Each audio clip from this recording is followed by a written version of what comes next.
इस वीडियो में हम chapter 7 system of particles and rotational motion के एग्जांपल्स 7.4, 7.5 और 7.6 सॉल्व करने वाले हैं। तो चलिए पहले देख लेते हैं एग्जांपल 7.4। इस एग्जांपल में हमें स्केलर प्रोडक्ट फाइंड करना है और फिर वेक्टर प्रोडक्ट फाइंड करना है ऑफ टू गिवन वेक्टर्स।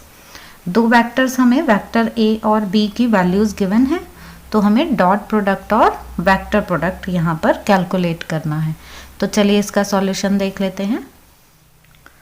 बच्चों ये हमें गिवन है वेक्टर ए और ये है वेक्टर बी, आई जे के, ये हमें पता है ये यूनिट वेक्टर्स हैं और ये नंबर्स जो हैं ये कंपोनेंट्स है एक्स एक्सिस, वाई एक्सिस और जेड एक्सिस के अलोंग। अब हमें फाइंड करना है स्केलर प्रोडक्ट। तो vector A dot vector B is equal to A B cos theta, ये होता है। बच्चों यहाँ हम देख सकते हैं कि i dot J, J dot के और k डॉट आई ये वैल्यू है 0, क्योंकि इनके बीच में जो एंगल है वो है 90 डिग्री और cos 90 की वैल्यू होती है 0। यहाँ i dot I, J dot J और k डॉट के की वैल्यू है 1, क्योंकि इनके बीच में एंगल है 0 डिग्री का। तो cos 0 की वैल्यू 1 हो गई। तो अब हमने इसी तरह से यहाँ पर इनको मल्टीप्लाई कर लिया कि 3 की मल्टीप्लाई -2 में हो गई तो -6 आ गया, i डॉट आई हो गया 1। सिमिलरली -4 की मल्टीप्लाई यहाँ 1 में हुई तो -4 आ गया, j डॉट जे 1 एंड 5 3 ज़ा 15, ये माइनस है तो माइनस आ गया। अब i की मल्टीप्लाई अगर j में होती है या k में होती है तो इसके अकॉर्डिंग हम देख सकते हैं कि ये सब वैल्यू 0 हो जाएंगी, तो हमारे पास सिर्फ यही वैल्यूज आएंगी। अब देख लेते हैं बच्चों वेक्टर प्रोडक्ट। वेक्टर प्रोडक्ट या क्रॉस प्रोडक्ट, उसको लिखने का तरीका ऐसे होता है कि हम मैट्रिक्स की फॉर्म में लिखते हैं। यहाँ हम आई जे के ये यूनिट वेक्टर्स लिख लेते हैं। वेक्टर ए के जो कंपोनेंट्स हैं वो लिख लिए हमने 3 -4 +5, और ऐसे ही वेक्टर बी के कंपोनेंट्स लिख लिए हैं। ए क्रॉस बी फाइंड कर रहे हैं तो पहले वेक्टर ए के कंपोनेंट्स फिर बी के कंपोनेंट्स। अब हम क्या करते हैं कि इधर से इसको हाइड करते हैं और यहाँ इसको हाइड करते हैं। तो ये जो i है, i के साथ अब ये 2x2 का मैट्रिक्स बन जाता है, जिसमें कि ये हाइड कर लिया हमने, इधर से ये हाइड कर लिया, तो हमारे पास 4 नंबर्स क्या बचते हैं, -4 +5 +1 -3 ये बच जाते हैं। सिमिलरली हम j के लिए लिख लेते हैं और फिर k के लिए लिख लेते हैं।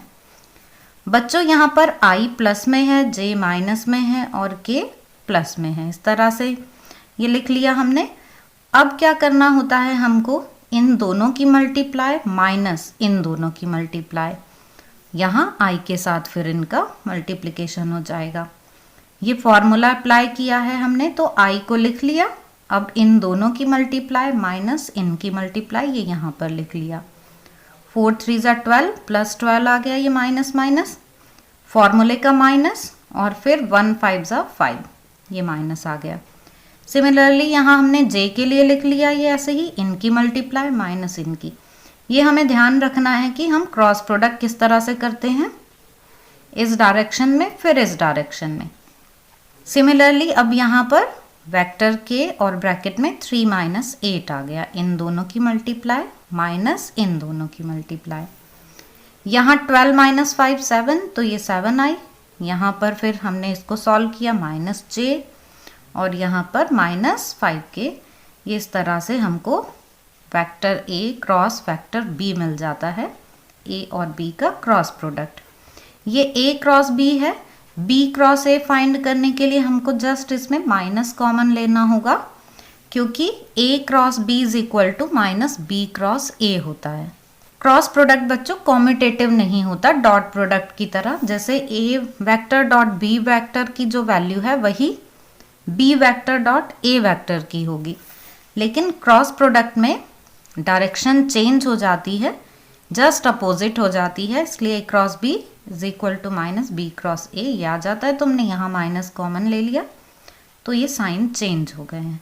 तो आई होप कि आपको ये सॉल्यूशन समझ में आ गया होगा। अब देख लेते हैं हम एग्जाम्पल नंबर 7.5।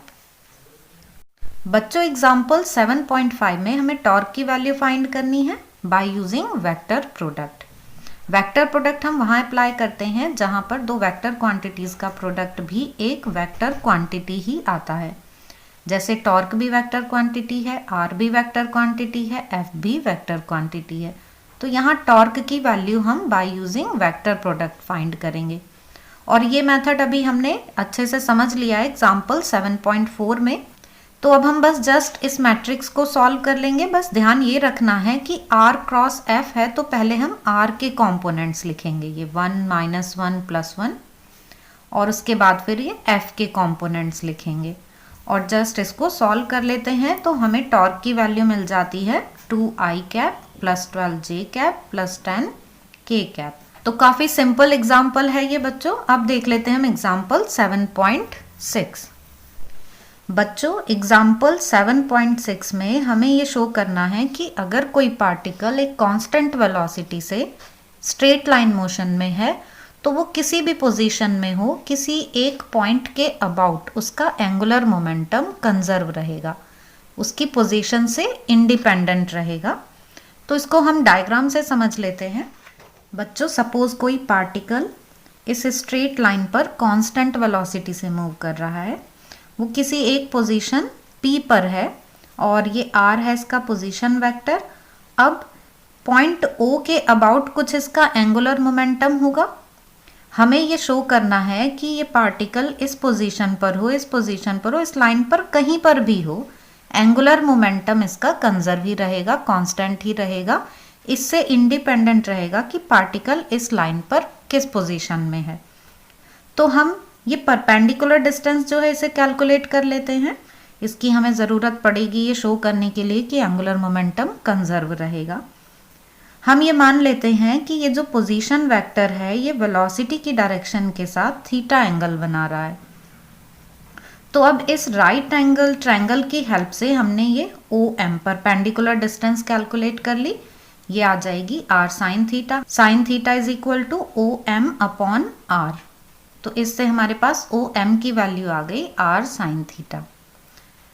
अब हम यहाँ पर देख लेते हैं कि एंगुलर मोमेंटम कैलकुलेट किया जाता है बाय वेक्टर प्रोडक्ट। ये फॉर्मूला होता है हमारे पास L is equal to r cross p। ये सब वेक्टर क्वांटिटीज़ हैं और क्रॉस प्रोडक्ट में हम इस तरह से लिख लेते हैं कि a cross b is equal to AB sine theta. तो हमने यहाँ पर भी r क्रॉस p को RP साइन थीटा लिख लिया है। ये अब मैग्नीट्यूड्स हैं, ये भी मैग्नीट्यूड है। और p लीनियर मोमेंटम है, इसको हम रख सकते हैं मास इनटू वेलोसिटी। तो इस तरह से हमारे पास एंगुलर मोमेंटम के लिए फॉर्मूला आ जाता है mvr साइन थीटा। अब इस फॉर्मूले से हम ये देख सकते हैं कि पार्टिकल एक ही है, इसलिए मास तो कांस्टेंट ही रहा। वो पार्टिकल चाहे यहाँ किसी भी पोजीशन में है, मास में तो कोई चेंज नहीं आ रहा है। वेलोसिटी हमें कांस्टेंट गिवन है क्वेश्चन में। अब r साइन थीटा को देखते हैं। अगर पार्टिकल P पॉइंट पर है तो OM की वैल्यू ये r साइन थीटा है। सपोज पार्टिकल कुछ टाइम बाद P डैश पोजीशन पर आ जाता है तो भी ये वैल्यू OM तो r साइन थीटा ही रहेगी ना बच्चों। एंगल जो है वो चेंज हो जाएगा, यहाँ पर एंगल डिक्रीज होता चला जाएगा और ये जो वैल्यू है ये इंक्रीज होती चली जाएगी। तो OM की जो डिस्टेंस है ये तो वही रहेगी, इसमें तो कोई चेंज नहीं आएगा ना, इसलिए r साइन थीटा भी कांस्टेंट आ गया। तो अब m भी कांस्टेंट, v भी कांस्टेंट और r साइन थीटा भी कांस्टेंट। तो इस तरह से हमारे पास एंगुलर मोमेंटम L भी कांस्टेंट आ जाता है। तो किसी भी पोजीशन के लिए, पार्टिकल की किसी भी पोजीशन के लिए जो एंगुलर मोमेंटम है वो कांस्टेंट आ गया। तो L remains same in magnitude and direction and therefore L is conserved। तो बच्चों आई होप कि आपको ये तीनों एग्जाम्पल्स अच्छे से समझ में आ गए होंगे। फिर भी आपके कोई डाउट्स हों तो आप कमेंट सेक्शन में पूछ सकते हैं।